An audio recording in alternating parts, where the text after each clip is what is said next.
Hello, আসসালামু আলাইকুম guys. তো আমরা আজকে আমাদের ওয়েব ডিজাইন কোর্সের 8th পার্ট দেখবো। তো আজকে আমাদের যে টপিক নিয়ে আমরা কথা বলবো এবং কোড করবো সেটা হচ্ছে ফর্মস। যে কোনো ওয়েবসাইটে একটা ফর্মস থাকে সাধারণত, ঠিক আছে?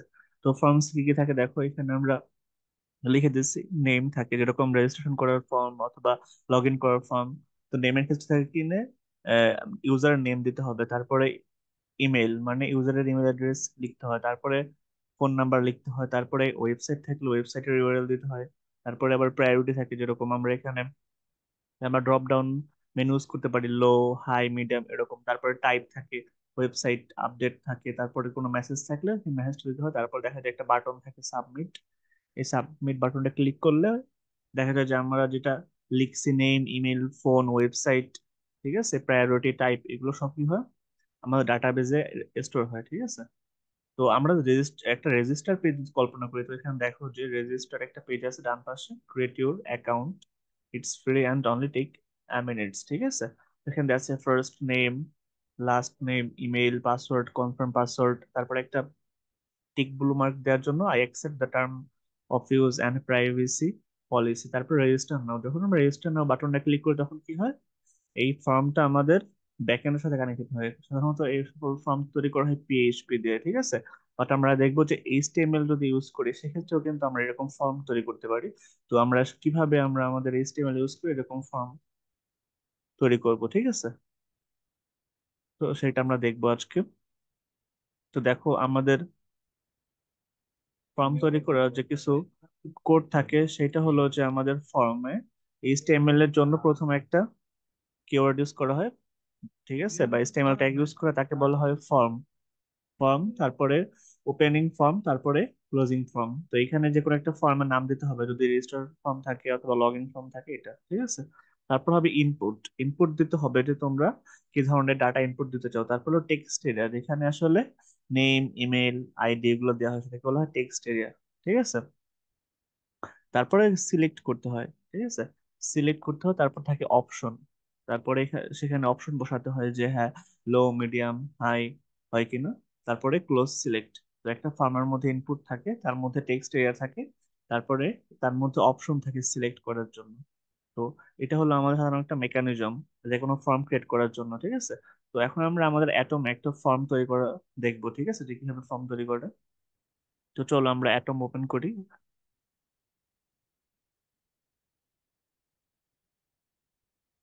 তো দেখো, আমরা অ্যাটমে চলে আসছি, আমাদের ওয়েলকাম গাইড দেখাচ্ছে অ্যাটমে আসার পরে। তো আমরা এখানে আমাদের ওয়েলকাম গাইডটা ক্লোজ করে দিই। দুইটা ওয়েলকাম গাইড আসে যখন তুমি ওপেন করো তখন। তো আমাদের একটা আগে ওয়েবসাইট ছিল এখানে ওপেন করা, সেটা দেখা যাচ্ছে, ঠিক আছে? তো ফর্ম যদি আমরা ক্রিয়েট করতে চাই, তো আমরা আগে একটা আহ, নতুন একটা উইন্ডো নিয়ে নেই এখানে, ঠিক আছে? নতুন একটা উইন্ডো নিয়ে নিচ্ছি আমরা, ঠিক আছে?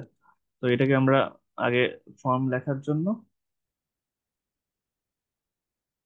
তো আগে ওইটা আমরা শেয়ার করে দিই যেটা নতুন নিচ্ছে এটা, কারণ এটা দুইটা ওপেন করলে একটা থাকে আর একটা বের হয়ে যায়।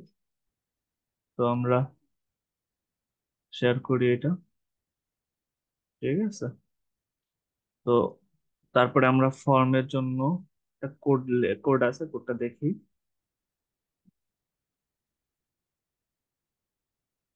আমরা শেয়ার করছি আমাদের স্ক্রিন।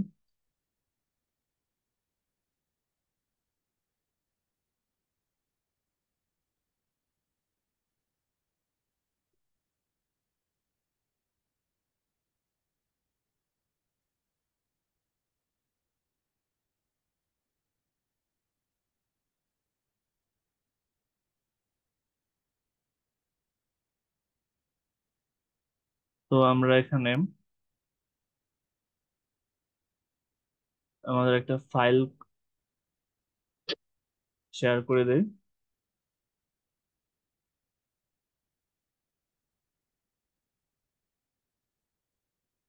তো এখানে আমরা সেভ করে তারপরে আমরা শেয়ার করি, তাহলে বুঝবো তোমরা আসলে ফর্মটা কিভাবে কাজ করছে।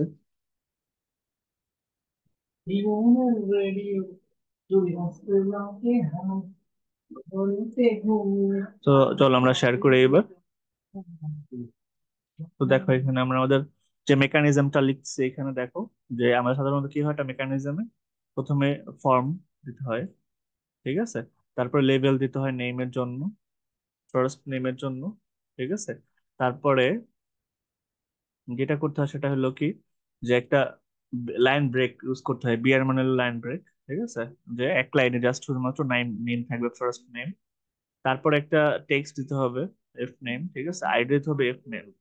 এই আইডি গুলো যখন ইউজ করা হয় তখন এটা কিভাবে কাজ করে, এই আইডিটা আসলে ব্যাক এন্ডে যখন আমাদের পিএইচপি ইউজ করি আমরা, তো ব্যাক এন্ডে এই নেমটাও নিয়ে নেয়, ঠিক আছে, যখন আমরা ইনপুট দেই, সাবমিট করি তখন, ঠিক আছে।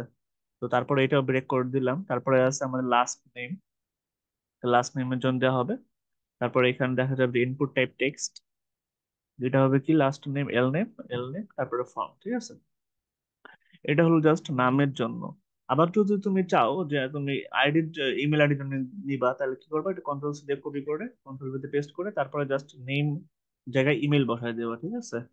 তো ইমেলটা এতটা লাগবে না, জাস্ট একটা লাগবে, তো আমি জাস্ট এখানে লিখবা যে ইমেল, এফ এম না লিখে জাস্ট লিখবা email, E M A I L, email, ঠিক আছে। তারপরে লিখবা যে ইমেল অ্যাড্রেস, এখানে